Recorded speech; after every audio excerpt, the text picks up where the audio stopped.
ఈరోజు మనం హోటల్లో లాగా ఇంట్లోనే ఈజీగా పెసరట్ని ఎలా ప్రిపేర్ చేసుకోవాలో చూపిస్తానండి. ముందుగా నైట్ అంతా పెసల్ని బియ్యాన్ని నానబెట్టుకొని నెక్స్ట్ డే మార్నింగ్ పచ్చిమిర్చి అల్లం వేసి ఈ విధంగా పిండిని గ్రైండ్ చేసుకోవాలండి. ఇందులో తగినంత ఉప్పు వేసుకొని కలుపుకొని పక్కన పెట్టుకోవాలి. నేను పెసరట్టుతో పాటు కొబ్బరి చట్నీ కూడా చేసి చూపించానండి. మీరు పూర్తి వీడియో చూడాలంటే నా యూట్యూబ్ ఛానల్లో చూడండి.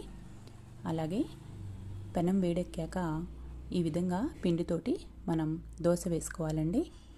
దోశ పైన కట్ చేసి పెట్టుకున్న పచ్చిమిర్చి, అల్లం, క్యారెట్, ఉల్లిపాయ తరుగు వేసుకొని కొంచెం నూనె వేసుకొని అట్టుని బాగా కలర్ వచ్చే వరకు కాల్చుకోవాలి. అంతే అండి, ఎంతో టేస్టీగా ఉండే పెసరట్టు రెడీ అయిపోయింది. నేను దీన్ని